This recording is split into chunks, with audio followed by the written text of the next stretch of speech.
자, 박근혜 전 대통령 옥중 수사 들어갔습니다. 예, 변호사로 쭉 지켜봐 온 결과, 이 수사 정리 한번 해볼까요? 수사 정리라기보다 조금 더 바뀌기를 조금은 기대를 했어요. 안 바뀌죠. 안 바뀌더라고요. 네. 안 바뀔 거라고 봅니다. 그러니까 이분은. 원래는 기대를 했던 부분이 그 법정에 영장 받으러 가기 전에 서영희 변호사 만났잖아요. 동생 박지만 회장이랑 같이. 네. 그리고 박지만 회장이 그때는 가족으로 만난 것 같아요. 그냥. 가족으로 만났고. 언론들은 변호사기 때문에 변호사 그래도 박지만 회장이 변호사를 받고 싶다고 말했으니까 그렇다면 서영희 변호사가 중심이 되어서 재편하나 보다. 변호인단을 뭐 전혀 그런 생각이 없는 것 같아요. 지금. 그러니까 왜 그런 얘기를 하냐면 실제로 박지만 회장이 서초동 쪽에 접촉들을 좀 하고 다니셨어요. 그러니까 변호사들을 만났었고. 변호사 업계에 계시죠? 참 알고 봤더니. 변호사. 그래서 그런 소문을 들으셨어요? 네, 들었어요. 네, 그랬는데 예. 문제는 이게 바뀌어야 되는데 변호인단에 할 일이 없어요. 이렇게 안 바뀌면. 지금 상황에서는 어느 정도 받아들일 부분이 나와야 우리가 뭐를 다투겠다, 뭐는 인정하자 이렇게 가는데 태도가 안 바뀐다는 거예요. 변호사 업계에서의 그 중평은 어떻습니까? 그러니까 이런 이런 섭외가 들어왔을 때. 네. 그러니까 말씀드린 것처럼 바뀌어야 우리도 작전을 짜볼 수가 있는데 이 지금의 태도를 그대로 유지하는 상태에서는 의미가 없다. 들어가는 게. 뭐 할 게 없잖아요. 할 수 있는 게 없잖아요. 네. 다 부인하고 있는데. 그러니까 다 부인하면 뻔하거든요. 결과는. 굉장히 안 좋죠. 사실 네. 가장 큰 부분이 뇌물죄 같은 경우는 법리가 복잡하기 때문에 어떻게든지 한번 싸울 만하다라는 생각을 가지실 분이 나타날 법도 하거든요. 그리고 네. 이게 뭐 좋다 나쁘다를 떠나서 변호사로서는 어마어마한 일이긴 해요. 전직 그렇죠. 대통령을 변호를 한다는 이렇게 큰 사건에서 그렇죠. 법리적으로 어디서 다툴 것인가. 그러니까 박근혜 전 대통령에 대한 정치적 지지 여부나 호불호를 다 떠나서 예전에 그 대우가 청산되는 과정에서 세계적인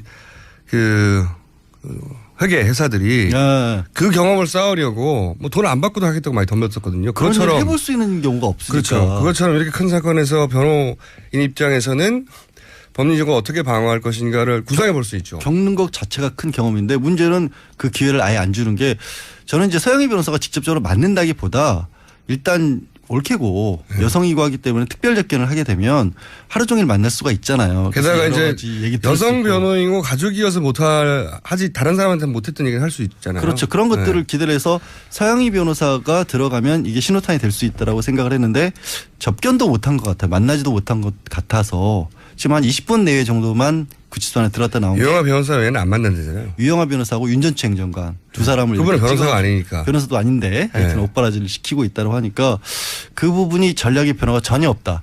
검찰로서 굉장히 답답한 상황일 것이다라고 보이고요. 어제 수사 같은 경우는 뭐 다들 언론에도 많이 나왔지만 뭐 수사실을 따로 만들어가지고 원래 직원들이 사용하던 공간을 개조를 해서 책상만 있으면 되니까 책상하고 노트북만 있으면 되니까.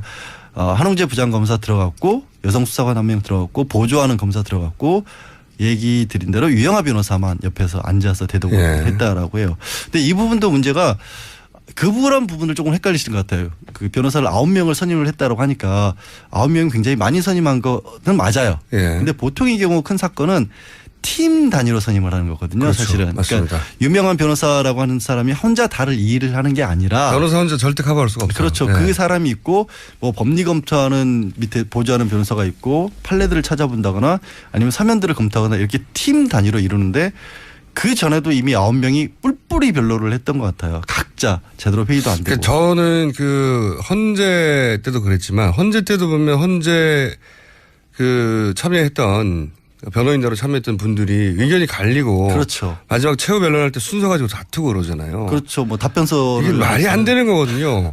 변호인단과 함께 일해본 적이 있는 피의자라면.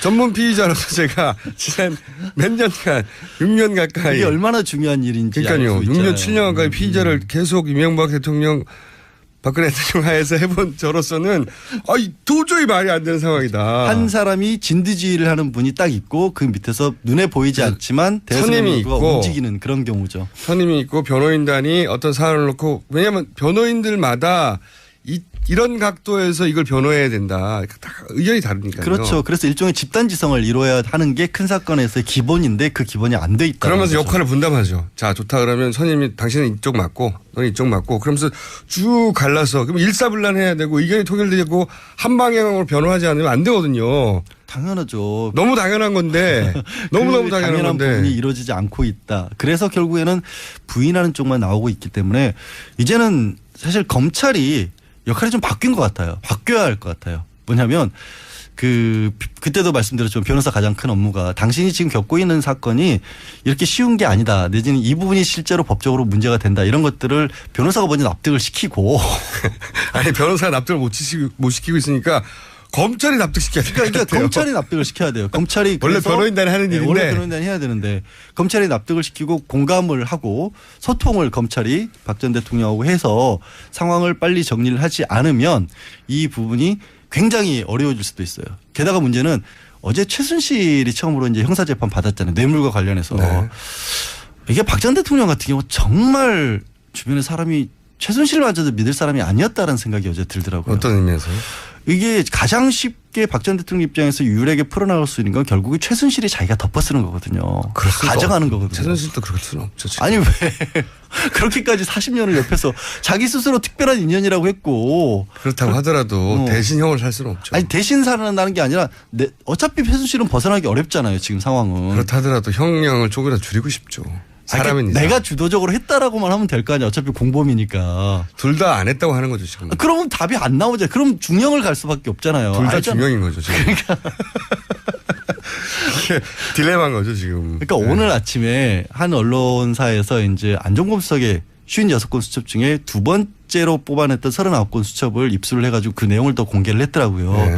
그걸 보면 안종범 수석에 얼마만큼이나 박 전 대통령이 삼성도 그렇고 정말 빙상 승마 정유라와 관련된 부분을 정말 꼼꼼하게 적어놨더라고요. 실록이에요. 실록. 그러니까 네. 그게 결국에는 이재용 부회장의 영장을 그걸로 인해서 떨어졌다는 게 명확해 보이는데 똑같은 얘기가 박 전 대통령 그대로 적용될 수밖에 없거든요. 네. 그런 상황에서 왜 이렇게까지밖에 못 막느냐. 왜 안종범 수석 같은 경우 다른 재판에서 이미 다른 변호인들이 다 입술에서 봤을 거라고요. 유영하 그렇죠. 변호사도 알 거 아니에요. 왜 내가 화를 내고 있지? 그건 모르겠습니다. 이게 변호인으로서 그러니까 소위 변호사로서 전문가적인 관점에서 봤을 때 너무 답답한 피의자인 거죠 지금. 그렇죠. 네. 그래서 돌파구가 뭐 있을까? 지금까지는 제가 보기에는 없어요. 이렇게 해가지고는 어떻게 합니까? 그냥 제가 보기에는 검찰이 너무너무 유리한 상황이에요. 검찰이 기소한다고 반드시 죄가 되는 건 아니라는 말이죠. 그렇죠. 다퉈야 되는데 이렇게 전면 부인하면 사법부에서 검찰이 기소한 것에 대한 친밀성을 더욱 확고하게 만들어준단 말이죠. 이게. 다른 걸로 다투는 게 없으니까. 그러니까 네. 반대 증거가 나오는 것도 아니고 반대 법리가 나오는 것도 아니고. 주장밖에 없잖아요. 주장. 최순실이 나오는 게 그거죠. 서로 이제 공모를 했다라고 하는데 우리가 짰다는 증거를 대봐라. 이런 식으로 나오고 있거든요. 그래서 네. 재판에서 뭐 박근혜 전 대통령도 증인으로 불러달라 이런 얘기를 하고 있는데 그 짰다라는 게 누가 서로 나와서 안 짰다고 말하는 걸. 그러니까 그게 증거가 되나요? 그게 말이 안 되는 얘기인데 그런 거밖에 안 나오고 있다는 거예요. 너무 답답해요. 그러니까 상황 인식을 못 하고 있다는 거고. 네. 아니 근데 이렇게 말을 다 하는 분이 책을 왜 써요? 나 진짜 하루 종일 온종일 여기저기 방송 나가서 하고 싶은 말 다 하고 하는 사람이 어떻게 책을 쓸 게 남았나요 아직도? 작가로서의 활동 영역은 그렇게 달라요. 말하고 싶은 게 많아요? 영역이 다르다고요. 이번 책은 어떤 영역입니까? 아니, 책 대상이. 아니 제목 말고. 제목 말고 네. 동화책이에요. 동화책. 동화책? 동화 작가예요. 정신세계에는 맞겠군요. 본인의 정신세계에는. 아니 동화책을. 순수하니까. 거의 이제 어른이 있는 동화책입니까? 아니면 진짜 어린이를. 진짜 어린이를 대상으로 하는. 어린이들을 위해서. 그러니까 어린이의 눈높이에 맞춰서 어린이가 이런 걸 좋아하지 않을까 하는 동화를 쓴 거예요? 그렇죠. 절대 안 팔리겠네요. 왜 또?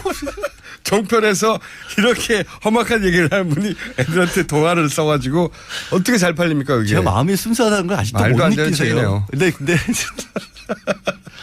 하려던 얘기가 있었는데 지금 이게 정말 황당한 얘기긴 한데 박 전 대통령의 그런 상황을 깰 수 있는 실현 가능성은 없지만 한 가지 방법이 돌파구가 하나 있어요? 돌파가 네. 유일한 게 있어요. 뭡니까? 사실 독방에서 합방을 시켜야 돼요.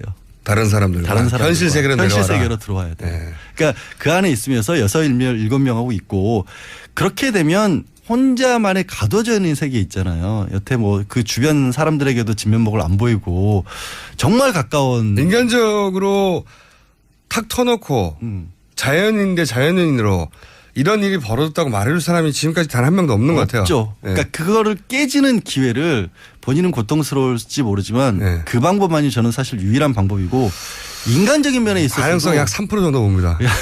그렇다 하더라도 그렇게 될 가능성은. 그래도 예. 그거밖에 없어 보여요. 그러니까 이게 뭐 지금 재판을 받는 과정이어서건 아니면 앞으로 형벌을 만약에 유죄를 받는다라고 하면 형벌을 받는 과정에서건 인간으로서 제대로 본인의 어떤 문제를 깨달을 수 있는 유일한 기회는 그나마 다른 사람들과 섞여 있으면서 생활하는 방법밖에 없을 것이다. 근데 그게 하필 굉장히 특성 공간인데 그게 되겠어요? 그게 좀 일상 공간도 어렵죠. 아니고.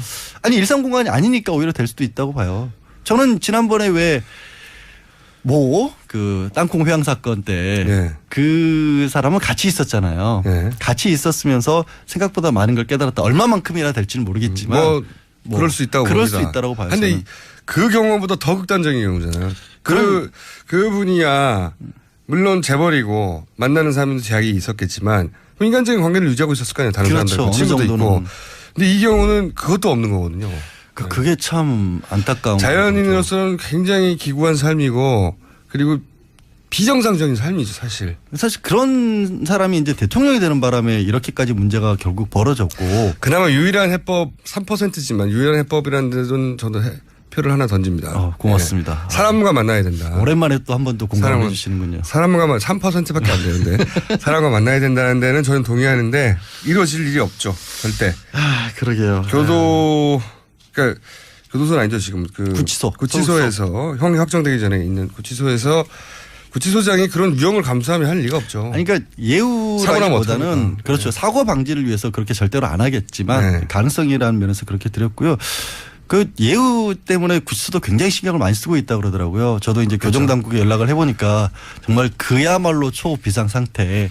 그리고 언론에 나가는 부분에 상당수가 너무나 많은 추측에 의해서 나오고 있어서 곤혹스럽긴 한데. 추측도 있고 실제도 있겠죠. 뭐 이거를 다 일일이 해명할 수도 없는 노릇이라고 굉장히 힘들어하고 있다라는 정도 말씀드릴 것 같아요. 자, 그러면 동화책을 쓰신 오늘 여기까지 할 텐데 동화책을 쓰신 작자죠. 작가, 순수한 작가, 동심의 작가. 주제가 뭡니까 동화책 주제가? 교훈이 있을 거 아닙니까? 법률이죠 뭐. 아이들에게. 대한민국의 건강한 미래를 위한. 아이들 정신 건강을 위해서는 줄 알았더니 고객을 미리 확보하는 거였어요. 비즈니스 참네. 악마 양지열 변호사였습니다. 감사합니다. 고맙습니다. 그렇죠. 그런 것들을 기대를 해서 서양희 변호사가 들어가면 이게 신호탄이 될 수 있다라고 생각을 했는데 접견도 못한 것 같아요. 만나지도 못한 것 같아서 지금 한 20분 내외 정도만 구치소 안에 들어갔다 나온 유영하 변호사 외에는 안 만난대잖아요. 유영하 변호사하고 윤전추 행정관 두 사람을 그분은 변호사가 아니니까. 변호사도 아닌데 하여튼 오빠라지를 시키고 있다고 하니까 그 부분이 전략의 변화가 전혀 없다. 검찰로서 굉장히 답답한 상황일 것이다라고 보이고요. 어제 수사 같은 경우는 뭐 다들 언론에도 많이 나왔지만 뭐 수사실을 따로 만들어 가지고 원래 직원들이 사용하던 공간을 개조를 해서 책상만 있으면 되니까 책상하고 노트북만 있으면 되니까 한홍재 부장검사 들어갔고 여성 수사관 한 명 들어갔고 보조하는 검사 들어갔고 얘기 드린 대로 유영하 변호사만 옆에서 앉아서 대동을 했다라고 해요. 근데 이 부분도 문제가 그런 부분을 조금 헷갈리시는 것 같아요. 그 변호사를 9명을 선임을 했다고 하니까 9명이 굉장히 많이 선임한 거는 맞아요. 근데 보통의 경우 큰 사건은 팀 단위로 선임을 하는 거거든요. 그렇죠. 사실은. 맞습니다. 그러니까 유명한 변호사라고 하는 사람이 혼자 다를 일을 하는 게 아니라 변호사 혼자 절대 커버할 수가 없어요. 그렇죠. 그 사람이 있고 뭐 법리 검토하는 밑에 보조하는 변호사가 있고 판례들을 찾아본다거나 아니면 사면들을 검토하거나 이렇게 팀 단위로 이루는데 그 전에도 이미 9명이 뿔뿔이 변론을 했던 것 같아요. 각자 제대로 회의도 안 되고. 그러니까 저는 그 헌재 때도 그랬지만 헌재 때도 보면 헌재 그 참여했던 변호인으로 참여했던 분들이 의견이 갈리고. 그렇죠. 마지막 최후 변론할 때 순서 가지고 다투고 그러잖아요. 그렇죠. 뭐 답변서를. 이게 말이 안 되는 거거든요. 변호인단과 함께 일해본 적이 있는 피의자라면. 전문 피의자로서 제가. 아프다를 떠나서 변호사로서는 어마어마한 일이긴 해요. 전직 그렇죠. 대통령을 변호를 한다는 것 이렇게 큰 자체가. 사건에서 그렇죠. 법리적으로 어디서 다툴 것인가. 그러니까 박근혜 전 대통령에 대한 정치적 지지 여부나 호불호를 다 떠나서 예전에 그 그 대우가 청산되는 과정에서 세계적인 그 회계 회사들이 네. 그 경험을 쌓으려고 뭐 돈 안 받고도 하겠다고 많이 덤볐었거든요. 그런 일을 그것처럼 해볼 수 있는 경우가 없으니까. 그렇죠. 그것처럼 이렇게 큰 사건에서 변호인 입장에서는 법리적으로 어떻게 방어할 것인가를 구상해 볼 수 있죠. 겪는 것 자체가 큰 경험인데 문제는 그 기회를 아예 안 주는 게 저는 이제 서영희 변호사가 직접적으로 맞는다기보다 일단 옳게고 여성이고 하기 때문에 특별 접견을 하게 되면 하루 종일 만날 수가 있잖아요. 게다가 여러 이제 가지 얘기 들을 수 여성 있고. 변호인이고 가족이어서 하지 다른 사람한테는 못했던 얘기를 할 수 있잖아요. 변호사 업계에 계시죠 참 알고 봤더니. 아, 그래서 그런 소문을 들으셨어요? 네, 들었어요. 아. 네, 그랬는데 예. 문제는 이게 바뀌어야 되는데 변호인단에 할 일이 없어요. 이렇게 안 바뀌면. 지금 상황에서는 어느 정도 받아들일 부분이 나와야 우리가 뭐를 다투겠다, 뭐는 인정하자 이렇게 가는데 태도가 안 바뀐다는 변호사 거예요. 업계에서의 그 중평은 어떻습니까? 들어온 그러니까 이런 그 상황, 이런 상황에 섭외가 대해서 들어왔을 때 섭외가 들어왔을 때 네. 그러니까 말씀드린 것처럼 바뀌어야 우리도 작전을 짜볼 수가 있는데 이 지금의 태도를 그대로 유지하는 상태에서는 의미가 없다 들어가는 게. 뭐 할 게 없잖아요. 할 수 있는 게 없잖아요. 네. 다 부인하고 있는데. 다 부인하면 뻔하거든요. 결과는. 굉장히 안 좋죠. 사실 네. 가장 큰 부분이 뇌물죄 같은 경우는 법리가 복잡하기 때문에 어떻게든지 한번 싸울 만하다라는 생각을 가지실 분이 나타날 법하거든요. 그리고 네. 이게 뭐 좋다. 자, 박근혜 전 대통령 네. 옥중 수사 들어갔습니다. 네, 변호사로 쭉 지켜봐 온 결과 이 수사 정리 한번 해볼까요? 수사 정리라기보다 조금 더 바뀌기를 조금은 기대를 했어요. 안 바뀌죠. 안 바뀌더라고요. 네.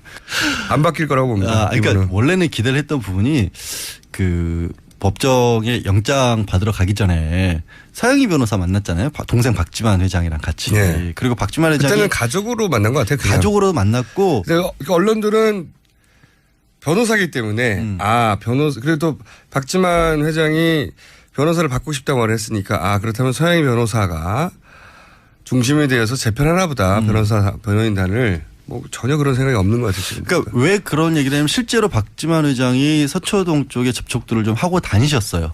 그러니까 변호사들을 만났었고. 변호